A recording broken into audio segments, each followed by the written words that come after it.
সুপ্রিয় শিক্ষার্থীরা, আশা করি তোমরা সবাই ভালো আছো। আমি মোহাম্মদ শামসুদ্দোহা রাজু, সহকারী শিক্ষক, Borderghat public school and college, Sylhet. আজকে আমি তোমাদের ইংলিশ ফর টুডে বইয়ের ইউনিট 10 মাই হোম ডিস্ট্রিক্ট চ্যাপ্টারটি নিয়ে আলোচনা করব। এর আগের ক্লাসে আমি তোমাদেরকে এই চ্যাপ্টারটির ইংলিশ টু বেঙ্গলি এবং কিছু সিনোনিয়াম পড়িয়েছিলাম এবং একটি টেবিল তোমাদেরকে কমপ্লিট করে দিয়েছিলাম।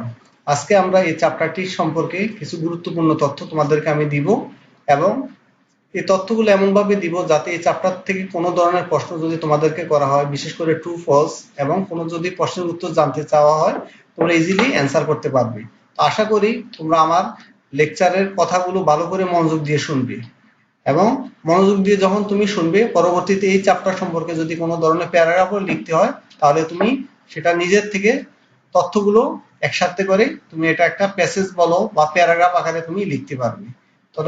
তাহলে আজকে শুরু করা যাক। আমরা প্রথমে এই চ্যাপ্টার থেকে কি কি তথ্যগুলো আজকে আমরা আলোচনা করব সেগুলো আমরা দেখি এবং ভালো করে খেয়াল করি। প্রথমে আমরা যদি খেয়াল করি, দেখো এখানে লেখা আছে সাম information about Kishoreganj district. Kishoreganj জেলা সম্পর্কে কিছু তথ্য। প্রথম তথ্যটা হচ্ছে ডিস্ট্রিক্ট হেডকোয়ার্টার্স। ডিস্ট্রিক্ট হেডকোয়ার্টার্স বলতে বোঝায় জেলা সদর দপ্তর। আমরা সাধারণত দুইটা ওয়ার্ডের সাথে পরিচিত, একটা হচ্ছে ডিস্ট্রিক্ট আর একটা হচ্ছে বিভাগ বা ডিভিশন। ডিস্ট্রিক্ট হচ্ছে জেলা আর ডিভিশন হচ্ছে বিভাগ। তাহলে কিশোরগঞ্জ হচ্ছে একটা জেলা, এজন্য এটা ইংরেজিটা দাঁড়িয়েছে ডিস্ট্রিক্ট হেডকোয়ার্টার্স। এরপরে আরেকটা তথ্য হচ্ছে 8 মিউনিসিপ্যালিটিস, 8টি পৌরসভা। তো তোমাদের পরীক্ষায় প্রশ্ন আসতে পারে যে কিশোরগঞ্জ শহরে কয়টি পৌরসভা আছে, তখন তোমরা ইজিলি অ্যান্সার করতে পারবে 8 মিউনিসিপ্যালিটিস। এরপর আরেকটা তথ্য হচ্ছে 13 উপজেলাস। 13 উপজেলাস মানে 13টি উপজেলা। তাহলে কিশোরগঞ্জ জেলায় কয়টি উপজেলা আছে? 13টি বা 13 উপজেলাস। এরপরে আরেকটা তথ্য হচ্ছে 108 ইউনিয়নস, 108টি ইউনিয়ন। এটা এই পয়েন্টটার উপর যদি ভিত্তি করে প্রশ্ন করা হয়, তাহলে কিশোরগঞ্জে কয়টি ইউনিয়ন আছে, তোমরা অ্যান্সার ইজিলি লিখতে পারবে 108 ইউনিয়নস। এরপরের যে তথ্যটি, এটা হচ্ছে 1745 ভিলেজেস, 1745টি গ্রাম। তাহলে পরীক্ষা আসতে পারে যে কিশোরগঞ্জ শহরে কতটি গ্রাম আছে, অথবা এমনও হতে পারে এখানে যে 1745 ভিলেজেস, এটার নাম্বারটা হয়তো চেঞ্জ করে 1500, 1700 বিভিন্ন পয়েন্ট দিতে পারে। তখন তোমরা যদি অ্যাকুরেট তথ্যটা দিতে পারো, তাহলে সেটা ভুল হওয়ার সম্ভাবনা থাকবে না। এবার খেয়াল করো, ইম্পর্টেন্ট প্লেসেস ইন কিশোরগঞ্জ। এখানে একটা শব্দ আছে ইন, কারণ আমরা কিশোরগঞ্জ প্যাসেজটা যখন পড়েছিলাম এখানে দুইটা ওয়ার্ড ইউজ করা হয়েছে, একটা হচ্ছে ইন আর একটা হচ্ছে আউট। ইন হচ্ছে ভিতরে। তাহলে কিশোরগঞ্জ শহরের মধ্যে কি কি গুরুত্বপূর্ণ স্থান আছে বা জায়গা আছে, তাহলে আমরা দেখি। প্রথম হচ্ছে শোলাকিয়া ঈদ গ্রাউন্ড। শোলাকিয়া ঈদ গ্রাউন্ড এটা হচ্ছে বাংলাদেশের সর্ববৃহৎ ঈদ গ্রাউন্ড। শোলাকিয়া শব্দটা আসছে লক্ষ মানে সোয়া লক্ষ থেকে। এখানে প্রায় 1 লক্ষের উপর মানুষ একসাথে ঈদের নামাজ আদায় করে, ওই নাম থেকে শোলাকিয়া আসছে। এরপরের পয়েন্টটা হচ্ছে government Gurudayal college. Government Gurudayal college হচ্ছে বাংলাদেশের একটি নামকরা প্রসিদ্ধ কলেজ, যেখান থেকে বাংলাদেশের অনেক নামকরা ব্যক্তিত্বরা পড়ালেখা করেছেন এবং বাংলাদেশকে তারা বিভিন্ন জায়গার মধ্যে নেতৃত্ব দিয়েছেন। এজন্য গভর্নমেন্ট গুরুদয়াল কলেজটা খুবই জনপ্রিয় এবং একটি প্রাচীন কলেজ। এরপরেরটা হচ্ছে দা পাগলা মস্ক। এটা একটি মাজারও বলা যায়, আবার মসজিদও বলা যায়। এটা একটা বাংলাদেশের খুবই নামকরা স্থান, কারণ এই মসজিদের মধ্যে যে একটা দান বাক্স আছে, এখানে প্রতি বছর কোটি কোটি টাকা মানুষ এখানে যায় এবং সেখানে দিয়ে থাকে।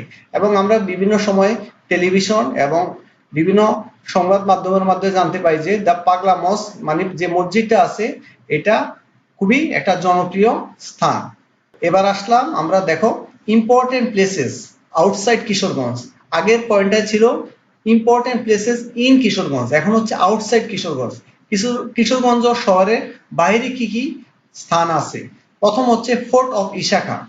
ইশাখার দুর্গ। ইশাখা হচ্ছে প্রাচীন বাংলার মধ্যে 12 ভূঁইয়া ছিল, যাদের মধ্যে তারা বিভিন্নভাবে বাংলা শাসন করত এবং ইশাখা ছিল 12 ভূঁইয়াদের মধ্যে সবচেয়ে শক্তিশালী একজন রাজা, যার রাজধানী ছিল ঢাকার নারায়ণগঞ্জ, এবং তিনি কিশোরগঞ্জ জেলায় একটা দুর্গ স্থাপন করেছিলেন। শাহ মোহাম্মদ মস্ক, এটি একটি প্রসিদ্ধ মসজিদের নাম। তারপর হচ্ছে টেম্পল অফ চন্দ্রবতী, চন্দ্রবতীর মন্দির। চন্দ্রবতী হচ্ছে বাংলা সাহিত্যের প্রথম মহিলা কবি, এজন্য টেম্পল অফ চন্দ্রবতীটাও বাংলাদেশের ইতিহাসে একটা গুরুত্বপূর্ণ স্থান। ইম্পর্টেন্ট পার্সোনালিটিস, গুরুত্বপূর্ণ ব্যক্তিত্ব। আমরা যদি কিশোরগঞ্জ শহরটাকে নিয়ে আলোচনা করি তাহলে দেখব যে বাংলাদেশের ফার্স্ট যখন মুক্তিযুদ্ধ শুরু হয় তৎকালীন সময়ে যে মুজিবনগর সরকার গঠন করা হয়েছিল, মুজিবনগর সরকারের রাষ্ট্রপতি ছিলেন বঙ্গবন্ধু শেখ মুজিবুর রহমান, এবং ওনার অনুপস্থিতিতে সৈয়দ নজরুল ইসলামকে বাংলাদেশের ভারপ্রাপ্ত রাষ্ট্রপতি করা হয়। তাহলে Syed Nazrul Islam was the first acting president of Bangladesh. এরপরে যে নামটি আসে জয়নুল আবেদিন, শিল্পাচার্য জয়নুল আবেদিন। বাংলাদেশে যে কয়েকজন বিখ্যাত চিত্রশিল্পী আছেন তার মধ্যে জয়নুল আবেদিন হচ্ছে সবচেয়ে প্রসিদ্ধ এবং জনপ্রিয় একজন চিত্রশিল্পী। এরপরে যে নামটা আসে চন্দ্রবতী, চন্দ্রবতী হচ্ছে বাংলা সাহিত্যের প্রথম মহিলা কবি। এরপরে যে নামটি আসে সুকুমার রায়, উনি হচ্ছেন শিশুদের জন্য জনপ্রিয় একজন কবি। সুপ্রিয় শিক্ষার্থীরা, এতক্ষণ আমরা কিশোরগঞ্জ সম্পর্কে কিছু তথ্য তোমাদেরকে দিয়েছিলাম। এর মূল কারণটা হচ্ছে এখন যে আমরা যে কাজগুলো করব সেখানে এই তথ্যগুলো তোমাদের জন্য খুবই কাজে আসবে, কারণ এখন আমরা ট্রু ফলস পড়বো। ট্রু হচ্ছে সত্য আর ফলস হচ্ছে মিথ্যা। এখন যদি তুমি কিশোরগঞ্জ সম্পর্কে ভালো করে না জানো তাহলে কোনটি ট্রু এবং কোনটি ফলস তুমি সহজে এটা নির্ধারণ করতে পারবে না বা আইডেন্টিফাই করতে পারবে না। তাহলে আমরা আগে দেখি আমাদের পরীক্ষার মধ্যে কিভাবে নিয়মগুলো থাকে। যেমন এখানে লেখা আছে read the following statement, read the following statements, write true for correct statement. সঠিক স্টেটমেন্ট বা বিবৃতির জন্য সত্য বা ট্রু লেখো। Or false for incorrect statement, মিথ্যা বিবৃতির জন্য ফলস বা মিথ্যা লেখো। তাহলে আমরা যদি এখন বাক্যগুলো আমরা পড়বো, পড়ার পর আমরা ইজিলি বুঝতে পারবো যে আসলে বাক্যটা সত্য না মিথ্যা। তবে মূল জিনিসটা হচ্ছে সত্য বা মিথ্যা নির্ধারণ করার আগে আমরা শব্দটা অর্থগুলা জানবো এবং বাক্যগুলা সহজে ইংলিশ টু বেঙ্গলি করব, তাহলে আমরা সহজে সত্য মিথ্যা নির্ধারণ করতে পারবো। ফার্স্ট সেন্টেন্সটা হচ্ছে Syed Nazrul Islam was the first acting president of Bangladesh. Syed Nazrul Islam ছিলেন বাংলাদেশের প্রথম ভারপ্রাপ্ত রাষ্ট্রপতি। অতএব বোঝা যাচ্ছে যে এটা প্যাসেজের মধ্যে আমরা পড়েছি এবং বাক্যটা সত্য, ট্রু। এরপরে সেন্টেন্সটা হচ্ছে Zainul Abedin was a great artist. Zainul Abedin ছিলেন একজন বিখ্যাত শিল্পী। আসলে দেখা গেছে কি আমরা জানি জয়নুল আবেদিন ছিলেন একজন গ্রেট পেইন্টার, আর পেইন্টার আর আর্টিস্ট সিমিলার শব্দ, এজন্য এই বাক্যটা ট্রু। এরপরেরটা আমরা দেখি Chandrabati is the first poetess in Bangla literature. Chandrabati is the first poetess. Poetess বলতে বোঝায় পোয়েট হচ্ছে কবি, এটা হচ্ছে মেসকুলিন জেন্ডার, আর পোয়েটেস হচ্ছে ফেমিলিন জেন্ডার, মহিলা কবি। চন্দ্রবতী হচ্ছে বাংলা সাহিত্যের প্রথম মহিলা কবি, অতএব বাক্যটা সত্য, ট্রু। এরপরে বাক্যটা যদি আমরা দেখি চন্দ্রবতী ওয়াজ the first women poet of Bangla literature. এটা দেওয়ার মূল কারণটা হচ্ছে দেখো আমরা যে সি নম্বরটা করেছিলাম এখানে ছিল পোয়েটেস, আর ডি নম্বরটা হচ্ছে ওমেন পোয়েট। পোয়েটেস এবং ওমেন পোয়েট সিমিলার শব্দ, এজন্য দুইটা বাক্যই সঠিক, এজন্য ডি নম্বরের অ্যান্সারটি হচ্ছে true. Government Gurudayal College is not outside the town. Government Gurudayal College is not outside. Outside মানে বাহিরে, is not outside মানে বাহিরে নয়, মানে এর বিপরীত যদি আমরা বুঝি মানে এটা হচ্ছে কি ভিতরে। নট আউটসাইড মানে বাহিরে নয়। তাহলে আমরা জানি যে আমরা যখন কিশোরগঞ্জ সম্পর্কে তথ্য পড়েছিলাম, শোলাকিয়া ঈদগাহ এবং গভর্নমেন্ট গুরুদয়াল কলেজটি শোলাকিয়া এবং দুইটা শহরের মাঝখানে বা শহরের মধ্যে অবস্থিত, অতএব বাক্যটি ট্রু। এরপরেরটা আমরা দেখি F number, Kishoreganj is a division in Bangladesh. Kishoreganj বাংলাদেশের একটি বিভাগ। আমি আগেই বলছিলাম যে আমাদের ডিস্ট্রিক্ট এবং ডিভিশন এই দুইটা অর্থ বুঝতে সমস্যা হয়, এজন্য আমরা অ্যান্সারটা অনেক সময় ভুল করে ফেলি। Kishoreganj is a division, division মানে বিভাগ, কিন্তু আমরা পড়ছিলাম এটা হচ্ছে ডিস্ট্রিক্ট হেডকোয়ার্টার, অতএব বাক্যটা হচ্ছে ভুল, এজন্য এফ হচ্ছে ফলস। এরপর আমরা জি নম্বরটা যদি যাই দেখি, Kishoreganj is very near to Dhaka. Near কথাটির অর্থ হচ্ছে খুব কাছে, কিশোরগঞ্জ ঢাকা শহরের খুবই কাছাকাছি অবস্থিত, কিন্তু আমরা যখন প্যাসেজটা পড়েছিলাম এখানে একটা দূরত্ব উল্লেখ আছে 145 কিলোমিটার, মানে 145 কিলোমিটার। তাহলে বোঝা যায় যে 145 কিলোমিটার দূরত্বটা কিন্তু কাছাকাছি নয়, তাহলে নেয়ার যখন আছে অতএব বাক্যটা ভুল। তাহলে জি নম্বরের অ্যান্সারটা হচ্ছে ফলস।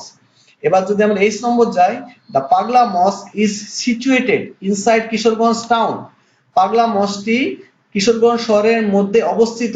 আমরা পড়েছিলাম যে হ্যাঁ, পাগলা মস্ক কিশোরগঞ্জ শহরের মধ্যে অবস্থিত, অতএব বাক্যটি ট্রু। আই নম্বর প্রশ্নটা আমরা যদি পড়ি, দেখো, Sukumar Ray wrote for children.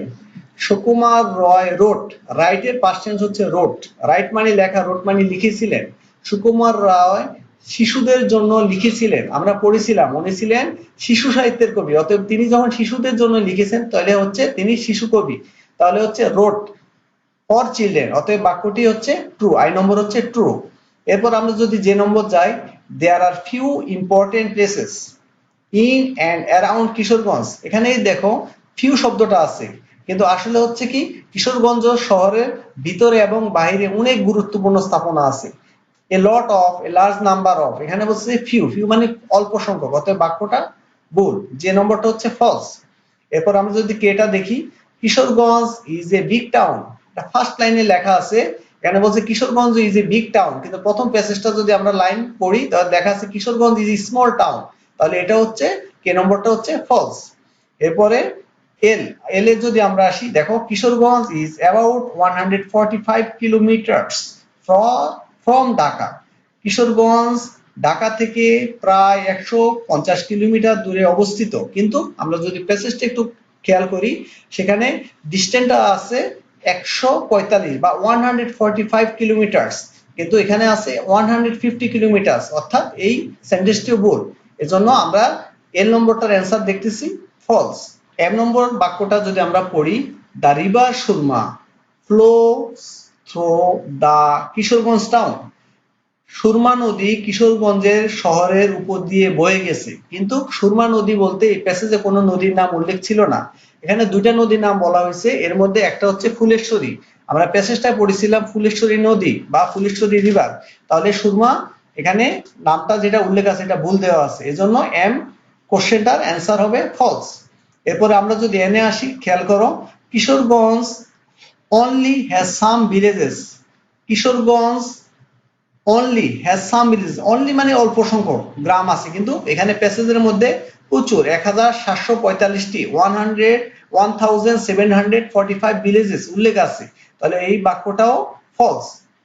তাহলে আপাতত আমরা মোটামুটি এখানে ট্রু ফলস গুলা জানলাম, এবং এগুলো আমাদের জন্য ইজি হয়ে গেছে, কারণ আগে আমরা এই প্যাসেজ থেকে যে কিছু কিছু গুরুত্বপূর্ণ তথ্যগুলো নিয়ে আমরা আলোচনা করেছি, যার ফলে আমাদের ট্রু ফলস গুলো আইডেন্টিফাই করা একেবারে সহজ হয়ে গেছে। কিশোরগঞ্জ শহরের কিছু গুরুত্বপূর্ণ স্থানের ছবি আমি তোমাদেরকে দেখাবো, যা দেখে তোমরা কিশোরগঞ্জ সম্পর্কে অনেক আইডিয়া পাবে, এবং যা তোমাদেরকে সরাসরি কিশোরগঞ্জ জেলা শহরে না গেলেও কিশোরগঞ্জ শহরের যে বাস্তব কিছু চিত্র তোমরা সহজে অনুধাবন করতে পারবে। এখন দেখো, আমরা একটু আগে যেহেতু আমি তোমাদেরকে বলেছিলাম যে আমরা তথ্যগুলো যে ছবির সাথে দেখলে তোমরা অনেক কিছু জানতে পারবে এবং তোমাদের চোখে সেটা সম্পূর্ণ দৃশ্যমান হবে। এই যে মসজিদটা দেখতেছো বা দেখতে পাচ্ছি, এটা হচ্ছে 11 সিন্ধু মস্ক বা মসজিদ। এটা হচ্ছে দেখো, এখানে লক্ষ লক্ষ মানুষ একসাথে নামাজ পড়তেছে। এটা হচ্ছে বাংলাদেশের সর্ববৃহৎ ঈদগাহ, শোলাকিয়া ঈদগাহ। এরপরে যে যে ছবিটা দেখতেছো, এটা হচ্ছে দেখো, এখানে কলেজটির নাম সুন্দর করে লেখা আছে, গভর্নমেন্ট নাই কিন্তু গুরুদয়াল মহাবিদ্যালয়, যেটা আমরা প্যাসেজে পড়েছিলাম গভর্নমেন্ট গুরুদয়াল কলেজ। এরপরে যে মসজিদটা দেখতেছি, এটা হচ্ছে পাগলা মস্ক, এটার নাম হচ্ছে পাগলা মস্ক বা পাগলা মসজিদ। প্রিয় শিক্ষার্থীরা, এখন আমি তোমাদেরকে ফিল ইন দ্য গ্যাপস বা শূন্যস্থান পূরণ কিভাবে করতে হয় একটা নিয়ম দেখাবো, মানে আমরা একটা প্র্যাকটিস করব। ফিল ইন দ্য গ্যাপস এর মধ্যে উপরে যে ক্লু গুলো দেওয়া থাকে 8টি ক্লু দেওয়া থাকবে এবং নিচে 5টি সেন্টেন্স থাকবে, মানে তিনটা বাক্য, তিনটা ওয়ার্ড থাকবে যেগুলো অপ্রয়োজনীয় বা অতিরিক্ত। আমরা প্রথমত 8টি ওয়ার্ডের অর্থগুলো জানবো, তারপরে পরবর্তীতে ফিল ইন দ্য গ্যাপস এর মধ্যে যে লাইনগুলো আছে এগুলো পড়বো, পরবর্তীতে উপরে ওয়ার্ডগুলো যেটা যেখানে উপযুক্ত হবে সেখানে আমরা বসাবো, আর বাকি যে 3টা থাকবে সেটা আমরা অতিরিক্ত হিসেবে মনে করব। তবে আমরা যদি এই ওয়ার্ডগুলোর অর্থ না জানি তাহলে সেটা আমাদের জন্য কোন ওয়ার্ডটা কোন সেন্টেন্সের মধ্যে বসবে সেটা আমাদের জন্য খুবই কষ্টকর হয়ে যাবে। তাহলে আসো আগে আমরা উপরের ওয়ার্ডগুলোর অর্থ জেনে নিই। টেম্পল, টেম্পল হচ্ছে মন্দির। কনসিস্ট অর্থ গঠিত। লার্জেস্ট অর্থ সর্ববৃহৎ। কলেজ অর্থ মহাবিদ্যালয় বা কলেজ। হ্যাজ আছে। মাস্টার, মাস্টার অর্থ এখানে আমরা বলতে পারবো দক্ষ বা পারদর্শী। বিগত বড়। থো মানি মাছ দিয়ে। এখন আমরা সেন্টেন্স গুলো পড়ি এবং উপযুক্ত শব্দ কোনটায় কোনখানে বসবে এগুলো আমরা ইজিলি এখন বসাতে পারবো। Zainul Abedin is a great of painting. Zainul Abedin is a great of painting, তাহলে এখানে হবে Zainul Abedin is a great master of painting. তারপরেরটা দেখো, কিশোরগঞ্জ ডিস্ট্রিক্ট অফ 1745 ভিলেজেস। তাহলে এখানে কিশোরগঞ্জ জেলাটি কি নিয়ে গঠিত? কনসিস্ট অফ 1745 ভিলেজেস, 1745টি গ্রাম নিয়ে গঠিত।